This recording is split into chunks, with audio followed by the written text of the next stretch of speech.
Three seams in this garment, one garment I wear. Three leaves on the shamrock from the soil that I tear. Three joints in my finger, one finger is there.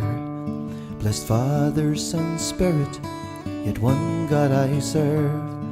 The three are the one, and the one is the three. As I said before, we're talking about Latin heresy has resulted in the Father and Jesus pushed apart, where we no longer see the face of the Father in Jesus, and we have some unknown God behind the back of Jesus. And when there's something we don't know, then there's every reason to fear the unknown. If this is presented to us as a so-called truth, then if there's something about the Father we do not know, then that really is the ground of fear. But when we look to Jesus as being the face of the Father, as the full representation of his glory, then we have nothing to fear. Because what we see in Jesus is the absolute loving kindness and loving goodwill of the Father presented to us in the flesh as man. So we begin with that, always. And that really is a measure of everything that is presented to us Christian. Now within this fellowship here, in any fellowship that we go to, if there's anything that undermines the union between the Father and the Son, and the union between the Father, Son and Spirit and our humanity, and the union between the divinity of Jesus and his humanity, which is now our humanity, then you need to switch your ears off. You have to switch your ears off, because what they're going to do is they're going to take you down a road that will be self-destructive. Right? If we look to Jesus and we see the mirror, it's like looking into a mirror of who we are before the Father, then we have nothing to fear. If we are like Jesus and we share in his divinity, we share in his being before the Father, Jesus has no problems with the Father whatsoever. Neither should we. We should let God love us like God, the Father, loves the Son. And it's the Spirit that brings that alive in us, where we shout out, Daddy, Father. Is the response that the Spirit invokes deep within us. And it's like, out of the overflowing of the heart, the mouth speaks. The Spirit is already there within us, within every human being, saying, Abba, Father. We just need to say the same thing. That's required. All that's required of every human being. It's not complicated. We say the same thing of the Spirit within us all. Some people don't hear it for whatever reason. They don't have ears to hear or eyes to see. That is mysterious as to why that happens. But it's there within every single human being, wanting to bubble over. And when we encounter God, we just agree with what the Spirit is already saying within us. It's not something that we have to ask to happen. It just happens for whatever reason, and it's mysterious and it's wonderful when it does happen. And it's fresh when we hear when it happens to somebody else. It revitalises us when we hear somebody else go, aha, that Spirit revitalising within us. So we must begin with that overlapping of beings between the Father, Son and Spirit, between the Father, Son and Spirit and our humanity, which has been regenerated, sanctified, redeemed, reconciled in Jesus Christ. It is a past event made eternally present.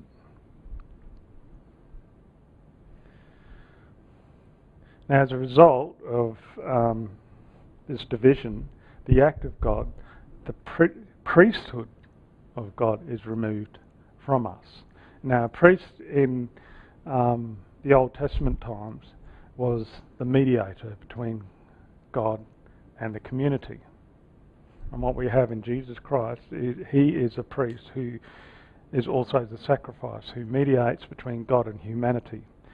When we have this division between God and the Father and God the Son, the nature of this priesthood is lost.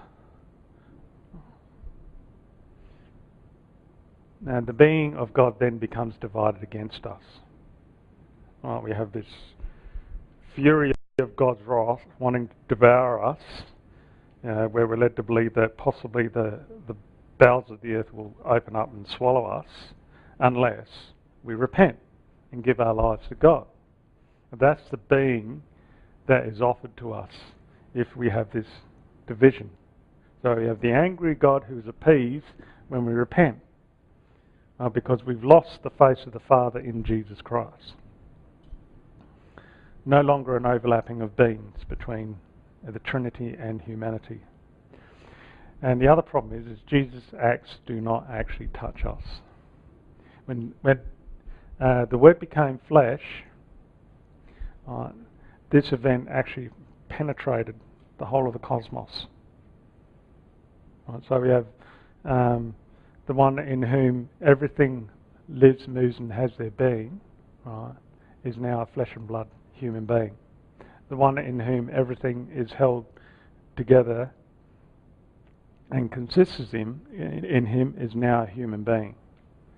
Alright? So when the Word becomes flesh, everything is held together in him. So everything he did throughout his life, from his birth to the cross to the resurrection and the ascension, implicated the entire cosmos. That can be a little bit difficult for some people to grasp, but that's the reality of the Word.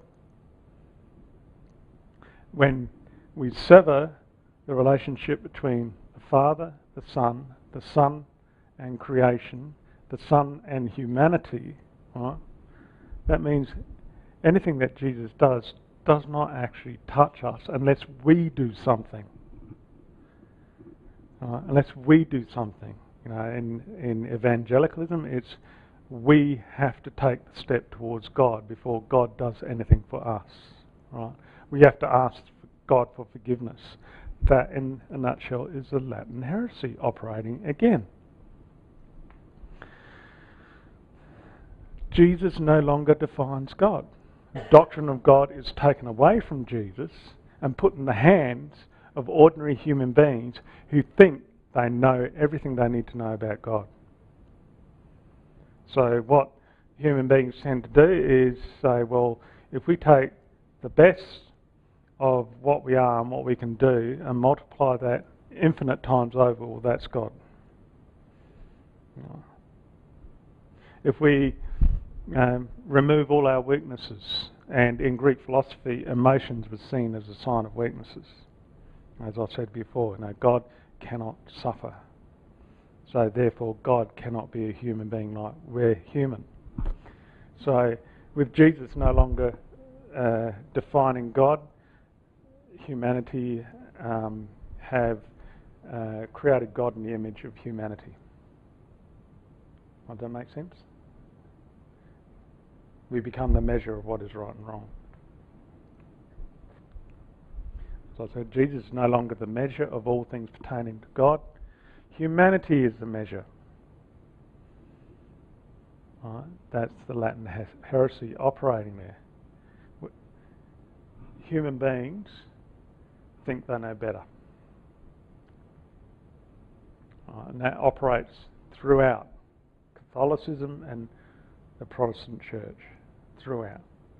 We find that people refer to resources that are embroiled in the Latin heresy and say, well, look, there you are, it says here. And my response is, well, what about Jesus? Well, what do you mean, what about Jesus Christ? Well, do you believe Jesus Christ to be God? Yes, I believe Jesus Christ to be God. Do you believe Jesus to be of the same being as the Father? Yes, I believe Jesus to be the same being of the Father. Well, therefore, Jesus defines God. Yes, Jesus defines God. So, therefore, we have in Jesus God defining himself. All right. So what is that? What is whatever the dictionary meaning says? What does that say in the light of Jesus Christ, who defines himself? Is God defining himself? If we have to remove ourselves from that, we need to switch our ears off. Right. Whatever person throws at us, we say, well, what about Jesus Christ? What about Jesus Christ? What about Jesus Christ? Jesus Christ is God defining himself. Right? Jesus Christ is the revelation. When people say, oh, I have a revelation, right? It's not really in the context of the New Testament. The revelation and Jesus go hand in hand. Jesus Christ is the revelation of God. And so when God reveals himself, what does he reveal? What does God reveal when he reveals himself? Himself. And when he reveals himself, what is it that he reveals? Himself. So in Jesus Christ, excuse me, I'm problems with my mic. Is that better? Okay.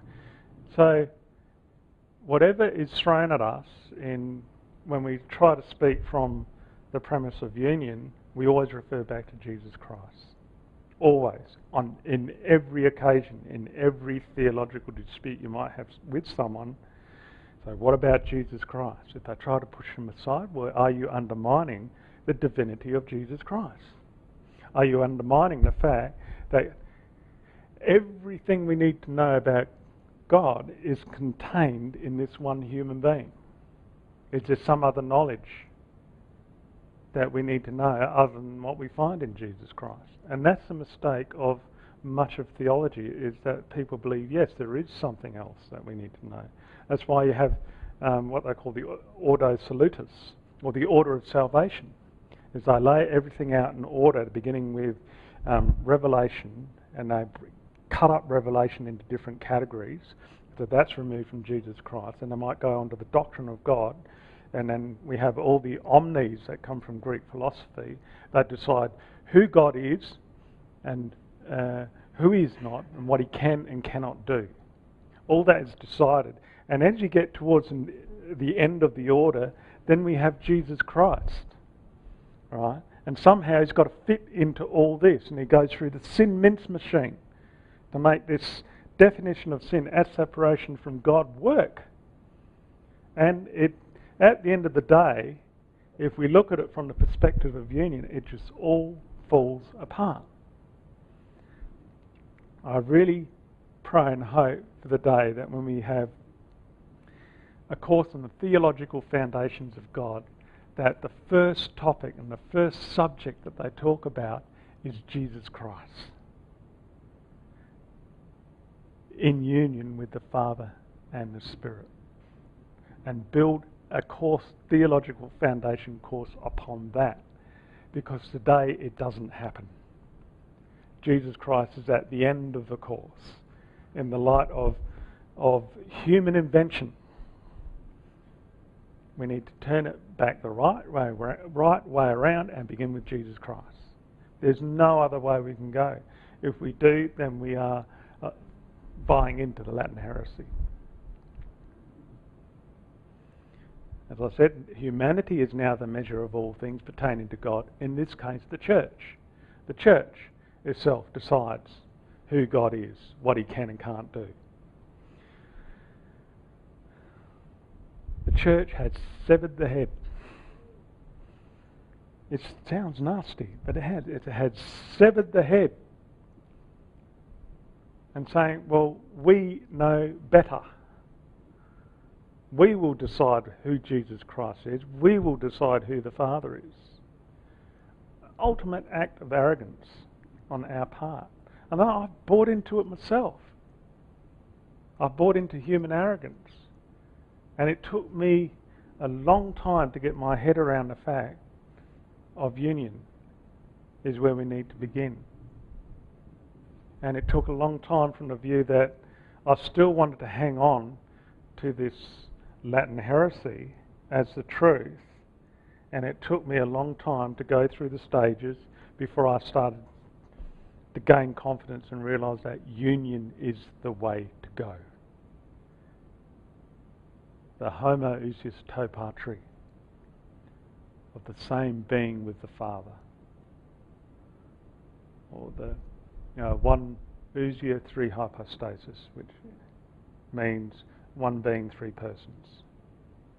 The being of the Father is mirrored in the Son, which is mirrored in the Spirit. And because the Son has assumed our fallen humanity and recreated it in himself, our beings are now mirrors of the Son, though we see it through a glass darkly. But we get glimpses of the beauty of this coming through if we pay attention to what God is doing. There's a lot of tragedy around, but there's also a lot of beauty. We have the mystery of suffering and evil, but we have beauty of what God has done, and Jesus, who is the hope of glory, which means a sure certainty of what is to come. And when we speak of glory, we're speaking of God as he really is, and the only way we can know God as he really is back to Jesus Christ. We look to Jesus Christ, is the glory of God. The whole redemptive act from the incarnation right through to the crucifixion and the resurrection, there lies the glory of God. That shows us how loving God really is he allowed humanity to do these terrible things to him, so that he could, at the ultimate end, was to reveal who he really was.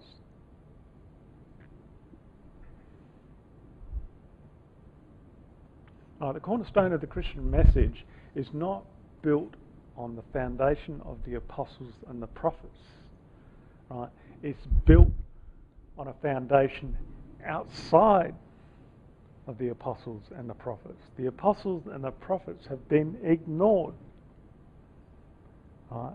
By that I mean is when we look at the apostles and the prophets, well, what we're looking at is those very witnesses who beheld the glory of God in Jesus Christ and stood and watched and listened and learned from him, and they tried to pass it on to us through the scriptures. Now the prophets is really, we're looking at the culture of Israel is also brought into the play here, where we have to take into account the unique relationship that God had with the nation of Israel is also brought into play, and that helps us to interpret the event. What the Latin heresy has done is push that all aside and say, well, we know a better way, which has really torn the gospel apart. It has turned the good message of the gospel into bad news. It's news that has made the general population suspicious of what we're trying to achieve.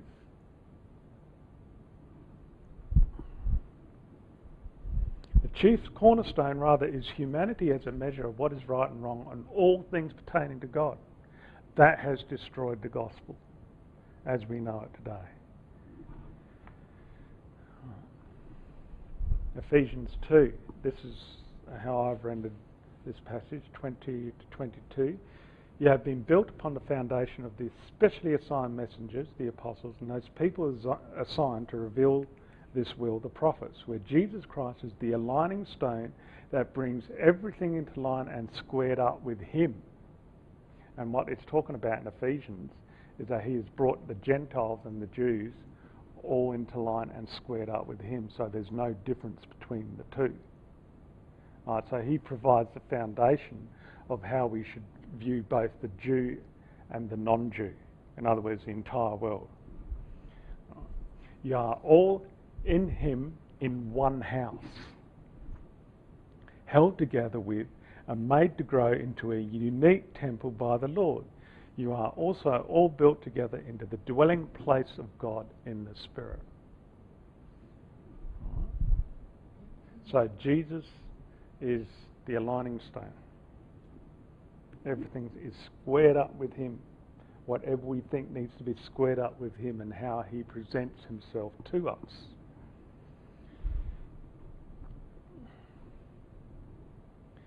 Now the incarnation. The incarnation is really the root of the problem with the Latin heresy, because the incarnation presented itself as a problem to the Latin view, to the Greek philosophers. Right? So the Word who is in union with the Father dwells with us as one of us. He didn't come in a man, he came as a man. It's Jesus of Nazareth as well as Jesus Christ. The one who engages with the very being of the Father now engages with our beings. And I think that's been lost largely in evangelicalism, is the overlapping of beings between the Father, the Son and us. God comes to us as himself, as Jesus Christ, bringing to us the knowledge of himself as God. Right. Matthew 11:25 to 30. I'll just move over and get my Bible. I haven't done Matthew yet, so I think this is one of the hermeneutical passages that the Nicene Fathers use, and it's a passage I remind myself of over and over again.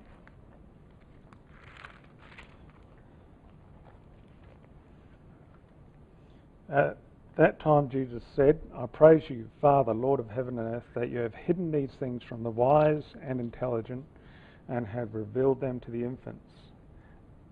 That, in other words, you have hidden these things from the arrogant people, the ones who are not willing to be taught. All things have been handed over to me by my Father, and no one knows the Son except the Father, nor does anyone know the Father except the Son, and anyone to whom the Son wills to reveal him. Come to me, all who are weary and heavy laden, I will give you rest. In the original Greek, I'm not sure whereabouts, but I did a quick overview of this passage in the original Greek. It actually says, don't beat yourself up. That's what it's saying. Don't beat yourself up. Come to me. Flagellate. The word, take my yoke upon you and learn from me, for I am gentle and humble in heart, and you will find rest for your souls. For my yoke is easy and my burden is light. All right. So no one knows the Father except the Son, and no one knows the Son except the Father. So who else knows the Father? No one. No one. We do not need to seek counsel from anyone else. Everything about the Father is contained in Jesus Christ. There is nowhere else we can find anything we need to know about the Father except in Jesus Christ. If anybody wants to make any claims about the Father, it must be clearly seen in the continuing person and work of Jesus Christ. Nowhere else. Right, the apostles stood before Jesus where he engaged with them in a very human way, right, using our human terms, concepts and ideas to define himself. Now we see in many of these Jesus movies, when every time Jesus is about to say something profound, he goes all glassy-eyed. And then he says these divine words. It was not like that. It's just like you and me, how we engage. He may have been very intense and engaging face to face, desiring that those who are around him understand him, and drawing them and bringing them into his way of thinking and his way of knowing, using their way of thinking and their way of knowing, adopting it into himself. He didn't divide himself against the apostles, he drew them in and he had fellowship with him. with them and him. It was fellowship, friendship, loving friendship.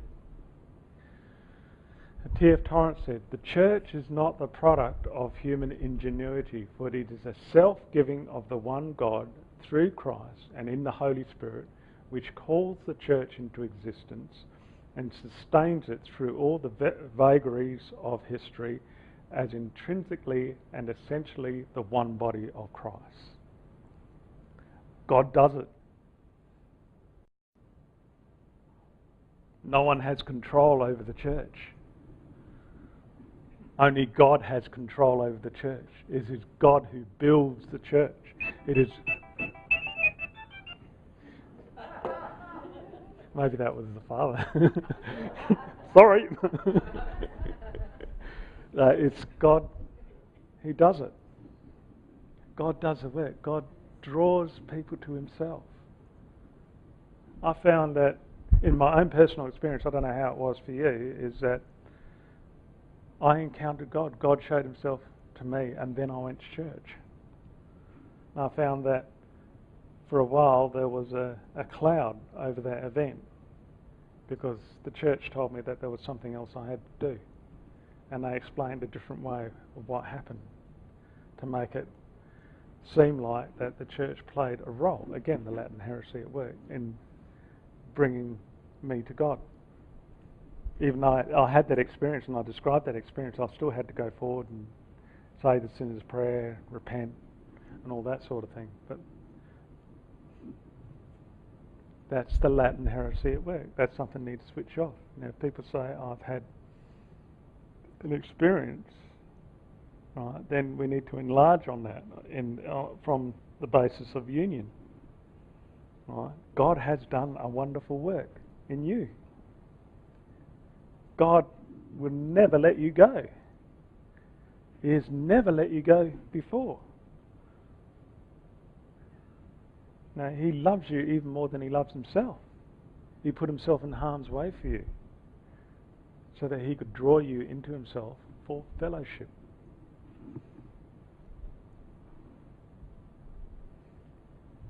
Now, this is a challenge of the translators, and this is something that we need to adopt from the very beginning, is that the gospel is something utterly new which we could not otherwise know or conceive.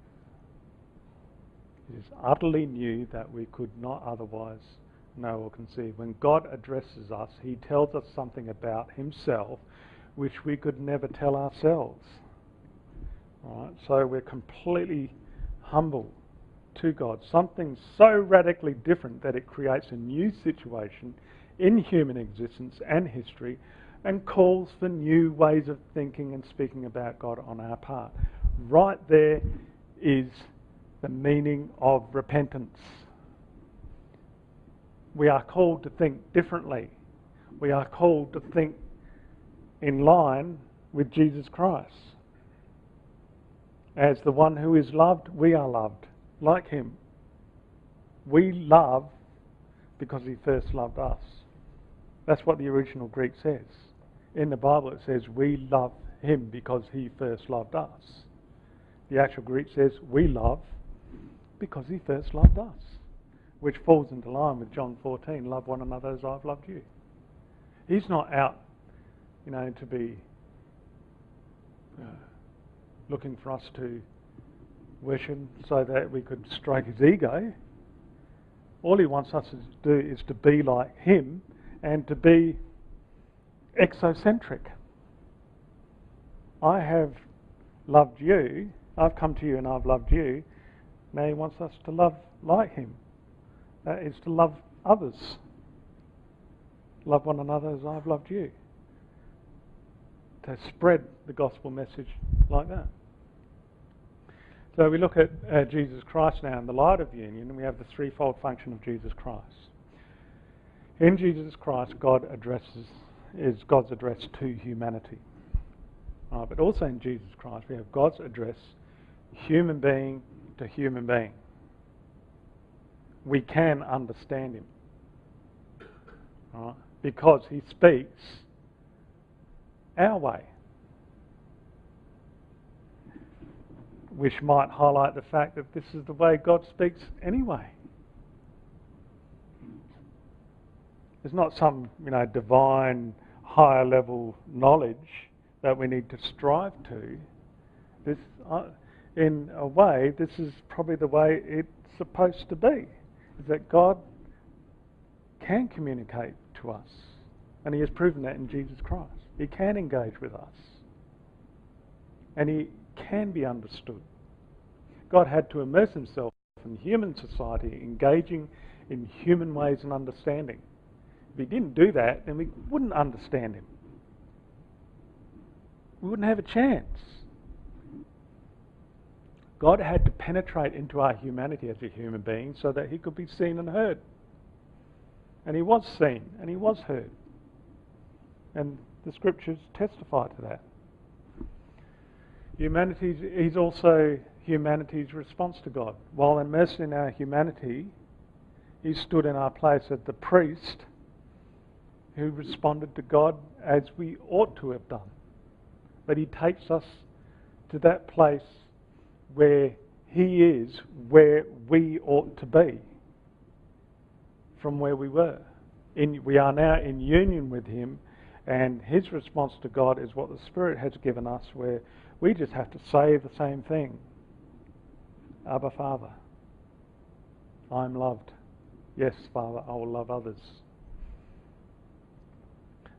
Now, we go back to the function of Scripture, which is what I also try to bear in mind as I translate. The apostles will witness to this. Therefore, the purpose of Scripture is to enable us to stand with the original witnesses under the impact of the word they received, and to be drawn into the sphere of its effective operation.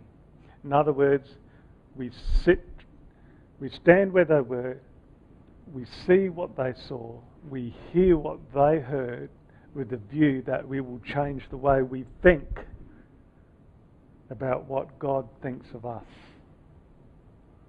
It's not so much about what we have to do. We just have to change the way we think, change the way we think so that it falls into line with Jesus Christ, where everything is lined up with him, and we say the same thing, and we live the same way as loved human beings. By the Spirit, we should be able to respond in an appropriate way with humility and allow ourselves to be taught. Take the chip off our shoulder, swallow our pride, and let ourselves be loved. Is really the heart of the message. Right. So, as a translator, this is what I'm trying to do. I go and stand with those original witnesses, right? I try and see what they saw and hear what they heard, and all these terms that are commonly used within the church, here, I ask questions. What is righteousness in the light of Jesus Christ? What is the worldview in the light of Jesus Christ? Because our worldview is fallen. What about limited atonement? It's rubbish, right, in the light of Jesus Christ. What about sin? A whole different concept of sin. Sin, in the light of Jesus Christ, just really shows how broken we are in comparison to Jesus Christ. Because we can't be loved like Jesus Christ can be loved. Faith and belief. Faith, belief, lies in the heart of Jesus Christ, is personified in Jesus Christ. Where faith, in a nutshell, is something that comes to us. It's not something that we have to offer to God. It comes to us. It's about the credibility of God. It's about the integrity of who he is. It comes to us. And belief is the response. We trust him because God has vindicated himself throughout his whole life. And he has shown and revealed himself to us. That is the nature of faith. It's faith as we know it, whereby we have to conjure something up and believe in something that we cannot see and try and exert ourselves in a way that is pleasing to God, is the Latin heresy. Right? But what has happened, as I explained to somebody in the break, is that Greek Greek terms, the Greek words have been cut off from the Greek community. Right? Whereas if we went back with these understandings, right, and gone back to that same Greek community, they would have no idea what we're talking about. They wouldn't have any idea. Now, I mean, if we use the word sin in their everyday language, it would not make sense, because it means entirely something different in a Greek community. It means not perfect. It means you're just slightly off track in what you're doing. You miss the mark. You're broken. You're faulty. Or you miss the point.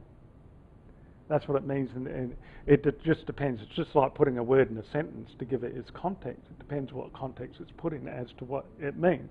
It's the same with English. We can have a word that can mean slightly different things in a different context. But to narrow it down to something like sin wouldn't make sense in contemporary Greek culture of biblical times. And hell and separation, you ask questions about that, you find that there's no separation. Wrath means an entirely different thing. It's a rock-solid disposition. Rock-solid, loving, kind, loving goodwill disposition of God. How do I know that? Because I see it in Jesus Christ. He's a loving goodwill and loving kindness of the Father. Then we go righteousness. The right act of God is embodied in Jesus Christ. That is a right act of God. That's what he deems the right thing to do. He has decided before the foundation of the world that we would be holy and blameless in his sight. In other words, that we would share the same integrity and dignity as God. That unique integrity and dignity is really at the heart of the holiness meaning. The good news of the atoning exchange. Our disobedience is exchanged for his obedience. Our broken characters are exchanged for his nature and character. In other words, our sin is how we understand it today, is exchanged for his holiness. I say unique nature and character. Integrity is what holiness is really all about. Our ignorance is exchanged for his wisdom. Our misery is exchanged for his joy. Our souls are exchanged for his soul, which cannot be divided from the flesh and the spirit anyway. That's also getting into the Latin heresy. Our flesh is exchanged for his flesh, our darkness for his light, our disunifying so-called peace for his unifying peaceful union. The cold heart of the world is exchanged for the loving goodwill and kindness of the Father through Jesus Christ by the Spirit. Right, that there is the definition of God joining himself to humanity in Jesus Christ, right, and drawing us into his fellowship at one-ment, or what we commonly know as atonement, union. And that, I believe, is the end. Okay. Do we have any questions? Latin heresy, simply because the Greek Church at the time rejected Greek philosophy. They rejected the Greek dualisms, and they fought so hard to reject it. But what happened is, through Latin teachers like Augustine and going back to Tertullian, they started to introduce ideas of separation. Sin defined as separation, and they managed to join it to theology and make it appear scriptural. So it's largely a result of the path of the Latin theologians that have tried to get what they believe was the best of philosophy and the best of Christianity and make it appear the truth.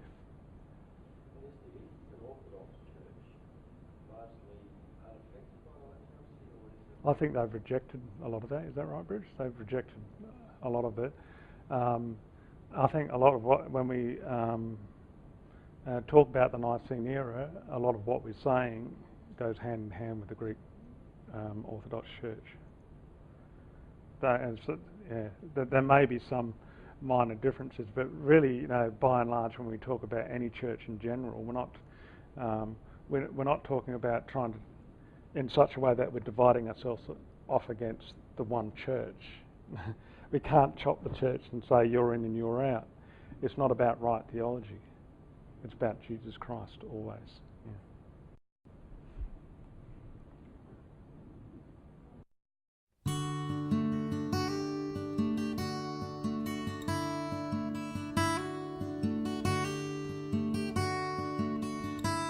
Three seams in this garment, one garment I wear. Three leaves on the shamrock from the soil that I tear. Three joints in my finger, one finger is there. Blessed Father, Son, Spirit, yet one God I